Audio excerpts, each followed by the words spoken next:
Hello friends, स्वागत है आपका मेरे इस वीडियो में आज हम बात करने वाले हैं बेलन के बारे में। यानी कि फ्रेंड्स, इस वीडियो में आज मैं आपको बेलन का वक्र पृष्ठ, बेलन का संपूर्ण पृष्ठ और बेलन का आयतन निकालना सिखाऊंगा। तो फ्रेंड्स, आप इस वीडियो को ध्यान से देखिएगा। इस वीडियो को देखने के बाद आप बेलन के सूत्र में कभी भी गलती नहीं करेंगे और न ही आपको बेलन के सूत्र याद करने की आवश्यकता होगी, क्योंकि फ्रेंड्स इस वीडियो में मैं आपको बेलन के सूत्र को बनाना सिखाऊंगा कि बेलन के सूत्र हम कैसे निकालते हैं। तो चलिए फ्रेंड्स, शुरू करते हैं वीडियो को और जानते हैं कि बेलन के सूत्र किस प्रकार बनाते हैं। देखें, बेलन, इसे इंग्लिश में कहते हैं सिलेंडर। तो फ्रेंड देखिए, जो बेलन का फिगर होता है यानी कि बेलन की जो आकृति होती है वह हमारी इस प्रकार की होती है, यानी कि गोलाकार होता है और ऊपर से भी यह हमारे वृत्त के जैसा होता है। तो फ्रेंड्स, आपने देखा होगा जो हमारे घरों में नल लगा होता है वह भी हमारे बेलन का होता है, जो हमारे पाइप होते हैं वह भी हमारे बेलन के आकृति के होते हैं, यहाँ तक कि यह पेन भी, यह भी हमारे एक बेलन के आकार का ही है। तो फ्रेंड, जो हमारा बेलन होता है वह इस तरीके का होता है, यानी कि गोलाकार। तो फ्रेंड देखिए, बेलन में दो वृत्त होते हैं। अब फ्रेंड्स, ये वृत्त कहां पर हैं? ये वृत्त होते हैं बेलन के ऊपर और नीचे। एक वृत्त सिरे पर और एक आधार पर, यानी कि फ्रेंड्स एक वृत्त तो ये रहा हमारा और एक वृत्त ये रहा। तो बेलन हमारा दो वृत्त से मिलकर बना होता है और यह इस आकृति का होता है। और देखिए, इसमें जो वृत्त होते हैं, एक होता है हमारा सिरे पर और एक होता है हमारा आधार पर। यदि इस वृत्त की त्रिज्या r है तब, यानी कि फ्रेंड्स ये हमारा वृत्त है, यदि इसकी त्रिज्या r है तो देखिए इसका जो क्षेत्रफल और परिधि क्या होगी, ये हो जाएगी वृत्त की परिधि बराबर 2 पाई r और वृत्त का जो क्षेत्रफल हो जाएगा ये हो जाएगा हमारा पाई r स्क्वायर।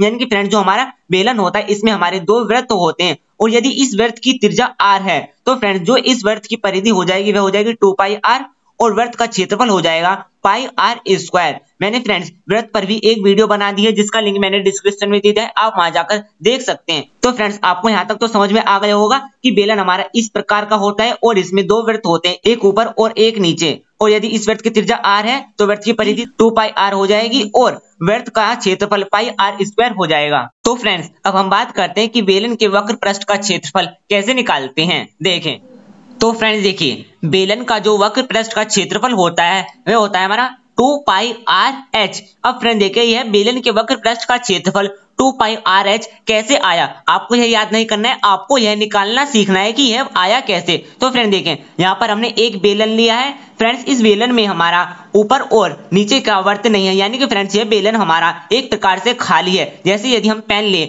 और इस पेन के कैप को हटा दे तो फ्रेंड्स यह बेलन जो बनेगा हमारा इस प्रकार का बनेगा, यानी कि फ्रेंड्स इसमें केवल इसके बाहर का पृष्ठ होगा, ऊपर और नीचे कोई पृष्ठ नहीं होगा। तो फ्रेंड देखिए, ये हमने एक बेलन ले लिया है जिसकी ऊंचाई h है और फ्रेंड्स यह एक वृत्त बन रहा है, यानी कि फ्रेंड्स बेलन में क्या होता है, एक वृत्त ऊपर होता है और एक वृत्त नीचे होता है। तो फ्रेंड देखिए, यह बेलन की परिधि हो जाएगी और इस परिधि की जो लंबाई होगी वह कितनी होगी, 2 पाई r। और फ्रेंड्स यदि हम इस बेलन को कैंची से इस प्रकार यहां से काट देते हैं तो फ्रेंड देखिए ये हमारा कैसा हो जाएगा, ये हमारा इस प्रकार का होगा। और यदि फ्रेंड्स हम इस बेलन को थोड़ा खोलते हैं तो फ्रेंड्स ये हमारा इस प्रकार का बनेगा और यदि हम इसे पूरा खोल देते हैं तो यह हमारा एक आयत या फिर वर्ग के आकार का बन जाएगा। तो फ्रेंड देखिए, बेलन की ऊंचाई क्या थी, यह h थी। तो फ्रेंड्स यह खोलने पर भी हमारी ऊंचाई h ही रहेगी और यह क्या थी, यह बेलन की परिधि थी। तो बेलन की परिधि यानी कि बेलन की लंबाई थी, तो यह इसकी लंबाई हो जाएगी 2 पाई r।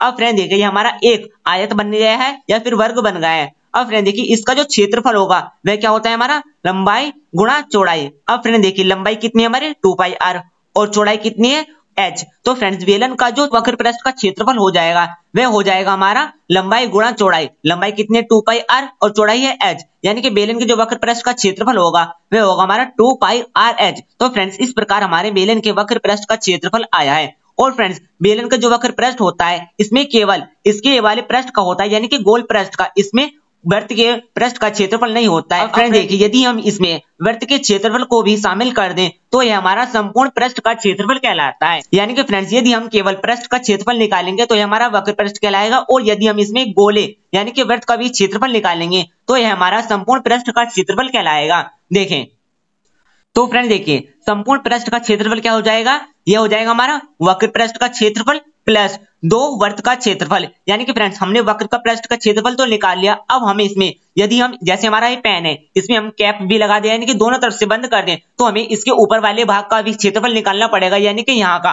तो फ्रेंड्स इसीलिए इसमें हमें वृत्त के क्षेत्रफल को भी जोड़ना पड़ेगा। और फ्रेंड्स हमारे बेलन में वृत्त कितने होते हैं, बेलन में हमारे दो वृत्त होते हैं, इसलिए हम बेलन के दो वृत्त का क्षेत्रफल निकालेंगे। अब फ्रेंड देखिए, वक्रपृष्ठ का क्षेत्रफल हमने अभी निकाला था, यह होता है हमारा 2 पाई r h और वृत्त का क्षेत्रफल होता है पाई आर स्क्वायर। दो वर्ड कह रहे हैं इसलिए 2 पाई आर की गुणा कर देंगे तो ये हो जाएगा हमारा 2 पाई आर स्क्वायर। अब फ्रेंड देखिए इसमें 2 पाई आर यहाँ पर भी है और 2 पाई आर यहाँ पर भी है, यानी कि दोनों में कॉमन है तो हम इसे बाहर निकाल लेंगे। 2 पाई आर आ जाएगा और ब्रैकेट में बचेगा यहाँ पर इसका h एक यहाँ आ जाएगा और इसका एक आर बच रहा है तो इसका एक आर आ जाएगा। तो फ्रेंड्स इस तरह आप बेलन का वक्र पृष्ठ और संपूर्ण पृष्ठ का क्षेत्रफल आसानी से निकाल सकते हैं। और फ्रेंड्स इनमें आप कंफ्यूज मत होना, यदि संपूर्ण पृष्ठ कहे तो इसमें आपको वृत्त भी शामिल करना है और यदि वक्र पृष्ठ कहे तो केवल आपको पृष्ठ का ही क्षेत्रफल निकालना है, यानी कि वक्र वाले का। अब फ्रेंड देखिए बेलन के आयतन कैसे निकालेंगे। देखिए फ्रेंड्स यदि हम किसी भी आकृति का आयतन निकालना चाहते हैं तो फ्रेंड्स उसमें हमें क्या करना है, उसमें हमें उस आकृति के आधार का क्षेत्रफल निकालना है और उसकी जो ऊंचाई है उसकी हमें गुणा कर देनी है। अब फ्रेंड देखिए इसमें हम आयतन कैसे निकालेंगे, आधार का क्षेत्रफल गुणा ऊंचाई। तो आधार का क्षेत्रफल क्या होगा फ्रेंड, जो हमारा बेलन का आधार होता है वह कैसा होता है हमारा, वह होता है हमारा वृत्त के जैसा। तो फ्रेंड्स वृत्त का आधार का क्या क्षेत्रफल हो जाएगा, पाई आर स्क्वायर, और ऊंचाई कितनी है इसकी h। तो फ्रेंड्स बेलन के जो आयतन होगा वह हो जाएगा हमारा पाई आर स्क्वायर h। तो फ्रेंड्स इस तरह आप बेलन का कोई भी सूत्र आसानी से निकाल सकते हैं। तो फ्रेंड्स मैं उम्मीद करता हूं कि आपको बेलन का वक्र पृष्ठ, संपूर्ण पृष्ठ और आयतन निकालना आ गया होगा। यदि फ्रेंड्स आपको मेरा यह वीडियो अच्छा लगा हो तो इस वीडियो को लाइक कीजिएगा, चैनल को सब्सक्राइब कीजिएगा और साथ ही बेल आइकन को भी प्रेस कर लीजिएगा। हम मिलते हैं अगले वीडियो में, तब तक के लिए धन्यवाद। Thanks for watching.